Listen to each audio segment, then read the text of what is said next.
Hello, welcome back. Good morning to anyone who's watching live this morning. It is quite early and it's another very sunny, beautiful day here.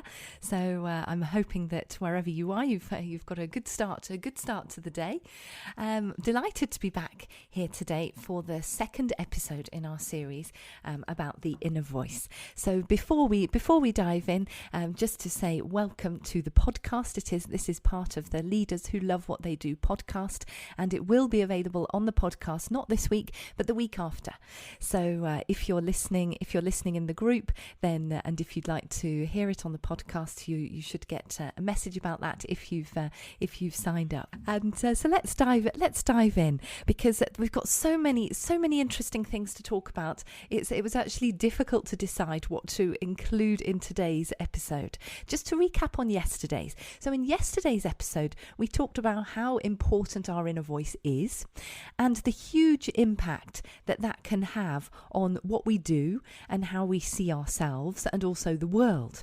So today we're looking in more detail at what it actually is and then how we can start to listen to it and train it. We're touching on the details here. It won't be too in depth, but I hope that it will be enough for you to give you some indicators on how to take it forward. I'm going to be talking a lot about the work done by Kross, and he's brought out a book this year in January called Chatter, and I'm going to be using a lot of what he has talked about in this, and I will reference that in the show notes in the podcast, and also I'll put it in the Facebook group in the comments so that you can follow it up if you're interested. So Kross says in his book, he talks about a study that was published in 2010, and I'm just going to read to you what he said. He said, so in the study published in 2010, they found that inner experiences constantly dwarf outer ones, and that's what we talked about yesterday. And what participants were thinking about turned out to be a better predictor of happiness than what they were actually doing. So I'm sure we can all think of an example of this, when we're in a situation where we should be feeling very happy, but actually we're not, because what we're thinking about is stopping us from enjoying the situation as perhaps we feel we should. So what is that inner voice in a little bit more detail? So when people talk about their inner voice, I think they mean a lot of different things, and this can be a bit complex because we don't all use the same vocabulary for this. Some people will talk about an internal dialogue. Some people will talk about having a voice inside their heads. Some people will talk about intuition, where there isn't really language particularly around it. It might be a feeling or even a physical sensation. So that's another way that people might talk about it. I've even seen some people say that it's their internal enemy. Now that's obviously one side of it. Let's hope that we can try and harness that in a different way. I think what all of these views take into account is that our internal voice, it brings together our thoughts, our beliefs, and also our memories. Very importantly, our memories. So Kross, who I just referenced, he has a great chapter on this in his book, and I'm going to share with you some of the main ideas that he presents and the highlights that came out for me when I read it. But I do recommend taking a look yourself. Now, he talks a lot about working memory and what an important part of our inner voice of the working memory is. And of course, our working memory is so important, and I think the easiest way to understand that is to imagine, well, what would happen if you didn't have it. I don't know whether you remember a very strange book that came out a number of years ago, and I think it was turned into a film. I'm sorry, I can't remember the name of it. And it's about a woman who every morning when she wakes up, she's forgotten everything. She's forgotten about her life. She doesn't know who she is, and eventually she takes to making notes so that she can try and piece together everything. But literally every day she starts from zero. So it's kind of a horror film in a sense, or a book, quite a horror feeling about it, because it's quite a scary thought, isn't it? So if we don't have that working memory, we're really quite lost. How can we have a conversation? How can we work? How can we even decide what we're going to do today, or decide what needs to be done? We're starting from zero. So our working memory is really important, and part of that is that inner voice that is reminding us and telling us and speaking to us, maybe encouraging us, maybe not, but it's very much integrated within that. And what Ethan Kross talks about is that is a part of what he calls the phonological loop. There are two parts to this. So we have the inner ear, which allows us to remember things, and then we have the inner voice, which allows us to repeat. And that is a system that develops during our childhood, and it is very, very influenced by the people who are around us. So by our caregivers, by our parents, by important adults who are around us, by our peers. And as we grow up, we internalize that, and that becomes part of our inner voice. But also from our culture, from the general culture around us, what we pick up around us of what's important. And so all of that we're absorbing and we're repeating.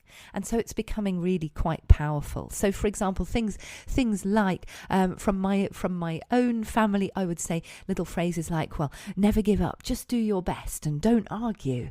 And those little phrases are repeated so many times that they have become part of my inner voice. But what I think is really fascinating that Ethan Kross talks about is that it doesn't stop. So that we often think our inner voice is formed when we're young, and we say, well, that's what our parents have given us. But he says it doesn't actually stop. And even our children can influence our inner voice as an adult. And I wonder if you've experienced that. And I was thinking about this, and I think I definitely have. I can give you an example in terms of social media and getting over putting videos out on Facebook. I have my daughter's voice in my head. Oh, it's fine, mummy, just do it, it'll be fine. And that becomes part of my inner voice. I think, yes, it will be fine. So it's really interesting. What Ethan Kross, he doesn't move to the point of saying, well, what should we do about this? I would suggest that one point to take from this is that it's very important who we surround ourselves with, who we talk to, who we're influenced by, because those people are influencing us and are having an impact on our inner voice. And in turn, as we talked about yesterday, that is changing our internal dialogue, helping to frame our thoughts and therefore our behaviour. So I think if we think about that, the impact of that, he talks about lots of areas, of course, and some of this we covered yesterday. But just to recap, no matter what our age is, that inner voice is affecting our confidence. It's helping us to evaluate risk in particular when we're thinking about our goals. Should we do something? Or how well are we moving towards those goals? Our inner voice is helping us to evaluate that. Well, I think that's quite good. Well, no, be careful of that. And often it's trying to protect us, and we'll come back to that another time. It can also really help us to develop our thinking in a very creative way, because our inner voice is helping us to work through scenarios. Well, if you do that, maybe that will happen. If you do that, maybe that will happen. So it's helping us to work through these different scenarios and different consequences of our decisions and our actions. It's also maybe helping us with our communication as well, because by framing our ideas, by articulating them, even in our heads, we're taking that next step to maybe telling someone else about that idea and then really making it happen. Of course, it's not all positive, and we talked about that a little bit yesterday. So what happens when this becomes a problem? Well, I think when talking to ourselves isn't helpful, we all know that it can really derail us. Even when we're prepared, and I'm sure that you can relate to the situation where we've prepared maybe a speech, or we've prepared something at work, and it doesn't quite go to plan because that inner voice in our head is starting to chatter. is starting to make a lot of noise. So that inner voice can really derail us. We hear about sports people, don't we, after their match when they do the post-sport analysis, and the journalist asks them, well, what happened? What happened out there on the tennis court? And quite often they will talk about that they were not focused and that they were not able to concentrate. They don't often say, well, my inner voice was getting in the way, but I wonder if that's what they mean. And sometimes when you listen to their interviews later, they talk about the kind of thoughts that are going through their heads and how important it is, on the other hand, to be able to frame things in the way that they want to and to set it up. So that anxious chatter as well that all of us experience from time to time can really derail us, can't it? When we know, if we think back to doing exams, to doing tests, high pressure situations, it can really stop us from performing at our maximum. So getting that inner voice in the right place is really, really important. Of course, our relationships can also suffer if that inner voice is not helpful. Sometimes something that Kross talks a lot about, which I'm not going to go into detail here, but if you're interested, I think it's really an idea that is interesting for these days when we're thinking about social media. He talks about the problem of over-voicing our inner voice and oversharing some of those negative inner voices, and he talks a lot about how that can really derail our relationships with other people. Not to say that talking about things isn't a good idea, but he talks about over-voicing, and particular on social media, where it's difficult to get the nuance, it's difficult to share the emotions, and it's difficult for other people to really understand them as well. And so sometimes empathy is completely lost. So that's an interesting part of his book, which you may find is interesting to look up. So we're just going to move on now to how you can start to listen to your inner voice. The first thing, I think, and we've talked about this before, is how to become very, very aware of it. And I think this is really the most important part, in fact, because when we're aware of it, it can no longer really overtake us in the same way. So how do you do that? Well, I think the first thing is to really stop when you notice that inner voice starting to be either helpful or unhelpful, and listen to it. What is it saying? What is it trying to protect you from, maybe? Is that a protection that you want? And we'll come back to a little bit more about that in the next couple of episodes. Notice it particularly when you're thinking about goals. So, for example, if you're thinking about starting something new. So, for example, my goal this week is to go swimming every day and to swim 1 kilometre every day in the pool. Which I know for those of you who are very sporty, that's not a lot. But for me, I haven't done a huge amount of swimming this year. It's not a new goal, but it is a new change. It's a new change in habit for this year. And so I'm very aware of that little voice that says, oh, well, maybe we'll just go to the bakery and have a coffee and a croissant. That might be quite nice too. And I must think that, well, that inner voice is maybe trying to make me have a nice time. It certainly would be nice. It would be relaxing. But I need to be aware of that little inner voice is maybe not helping me at that particular time. So being aware of it, even on small things, first of all. And then try to think with your inner voice and try to think through other options. Think through, well, what are the other scenarios? What are other options here?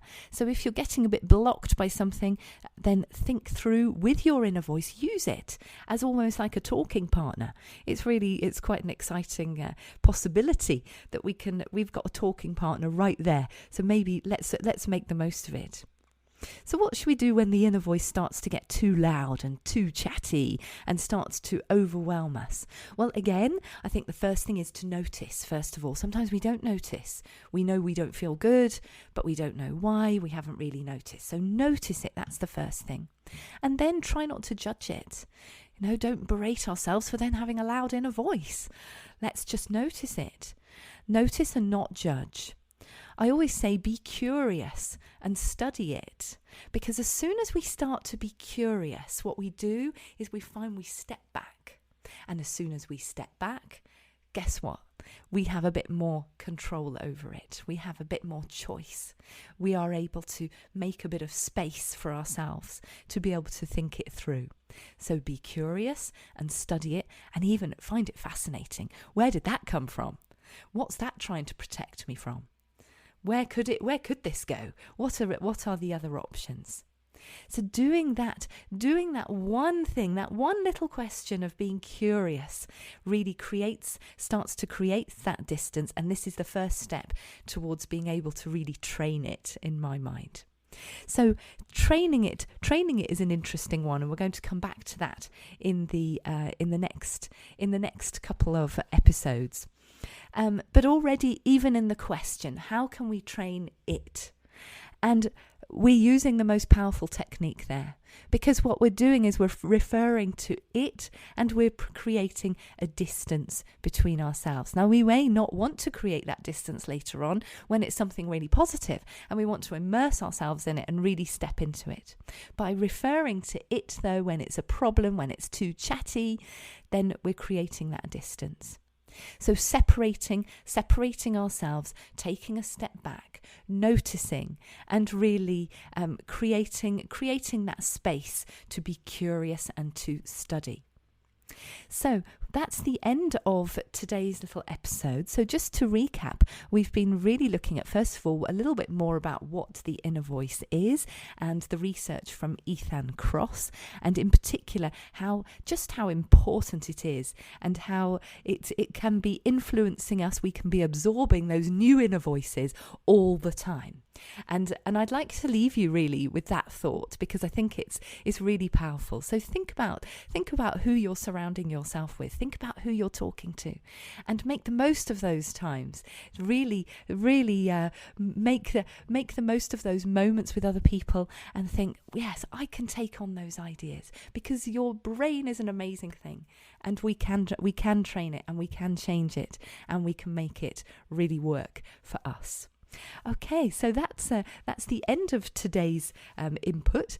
Just before you go, I'm excited to share with you that we are doing another run of our Life, Leadership and Purpose challenge, which starts at the end of August. And if you'd like to join us for that, it worked really well the last time. We had lots of people who had great breakthroughs, in fact, and the group was wonderful as well. Everyone came every evening for 40 minutes onto Zoom, and so there was a great community feel. However, if you can't come to the Zooms, it's no problem at all. There are replays, and about half of the people who signed up watch the replays. So there are both options. So if you'd like to join us, do sign up, and when I'm back from my holidays, I will be getting in touch with you. So just to leave you with hopefully some sunshine as well, have a great day, and I'll be back tomorrow, probably at about the same time, and I'm going to do 2 parts tomorrow. So it's going to be episode 3 and episode 4, which are 2 parts about the chatter, how to reduce the volume, and how to change the record. Okay, thanks very much. Have a great day. Goodbye.